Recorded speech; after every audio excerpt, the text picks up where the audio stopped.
Сәлеметсіздер ме? Мен Әбілқас Сағынов атындағы Қарағанды техникалық университетінің дене тәрбиесі кафедрасының аға оқытушысы Мадияров Медет Абдуллаевичпін. Менің жаппай ашық онлайн курсыма қош келдіңіздер. Алдыңғы сабақтың тақырыбы асық ату.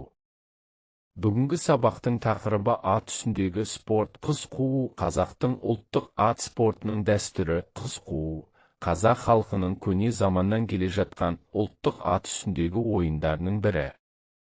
Бұл ойын қазақ қоғамында жастардың ептілігін, шабандоздық шеберлігін, жылқының жүйріктігін сынап, сонымен қатар жастардың өзара қарым-қатынасын нығайту мақсатында ұйымдастырылған.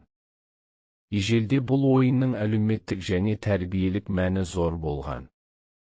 Ол қазақ халқының жастарды батылдыққа, жылдамдыққа, спортқа бейімдеудің бір жолы ретінде қарастырылған.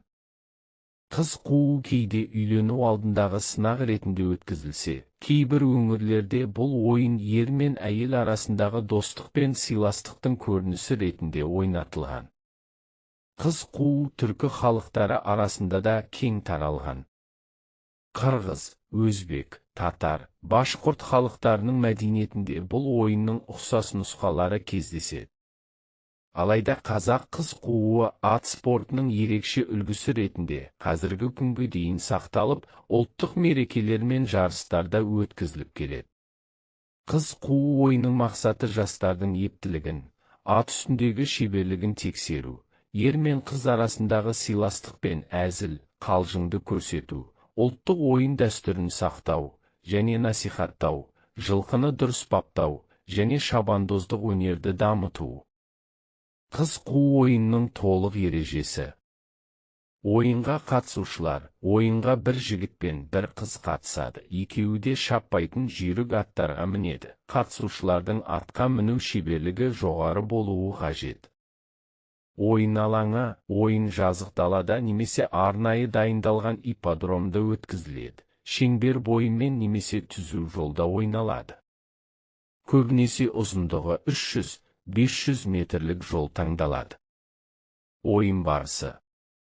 Бірі басталу сәті, қыз жігіттен 10-15 қадам алда тұрады. Белгі берілгенде қыз алдымен шаба жөнеледі. Біраз уақыттан соң, шамамен 10-20 қадамнан кейін, жігіт соңынан қуады.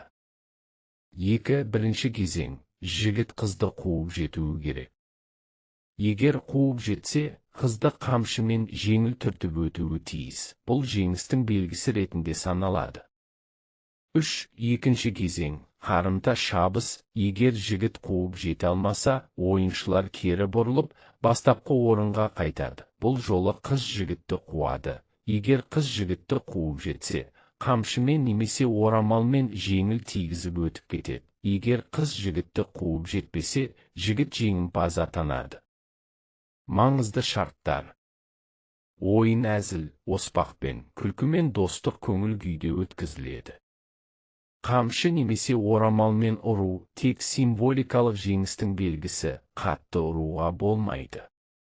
Қатысушылар аттың жылдамдығын жақсы бақылауы тиіс және қауіпсіздік талаптарын сақтауы керек. Қыз қуу түрлері. Дәстүрлі қыз қуу – бұл ең көп таралған классикалық нұсқасы.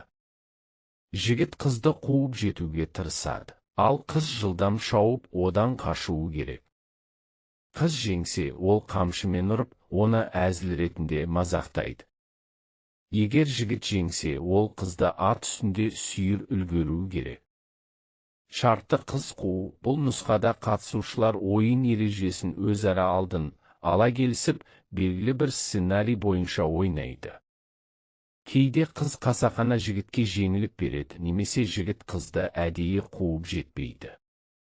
Көрсетілімділік қыз қуу – бұл нұсқа көбінесе ұлттық мерекелерде, мәдени іс, шараларда халыққа көрсету үшін ұйымдастырылады. Жеңімпаз алдын ала келісілген немесе сценарий бойынша белгіленеді. Көрермендерге қызықты ету үшін арнайы дайындалған шоу элементтері қосылуы мүмкін. Негізгі мақсат ұлттық ойынның сұлулығын көрсету, нағыз бәсеке емес. Жарыс түріндегі қыз қуу бұл нұсқада басты назар жылдамдыққа аударылады. Ойын жарыс ретінде өтеді. Қатысушылар алдын ала дайындалған жүйе бойынша жарысады. Кейбір жағдайларда жеңімпаз тек мәреге бірінші жеткен адам болып саналады. Аттардың дайындығы үлкен рөл атқарады. Қыз қуу халықаралық деңгейдегі қазақ ұлттық спорты.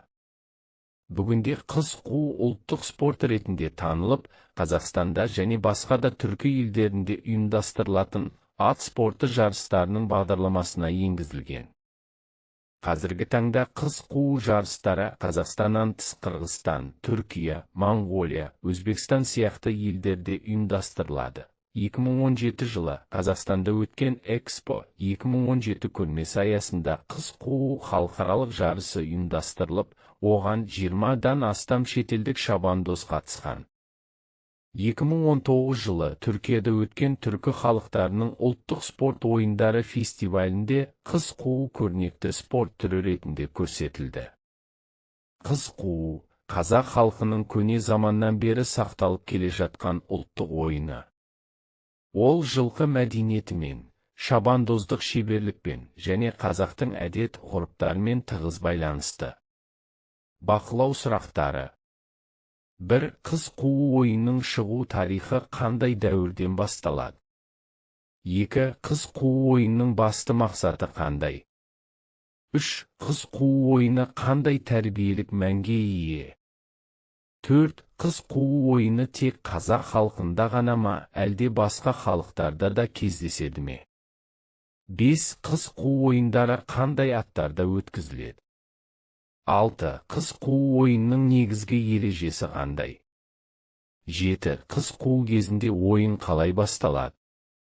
8. Бірінші кезеңде жігіт не істеуі керек? Келесі сабақтың тақырыбы жамбы ату. Назарларыңызға рахмет.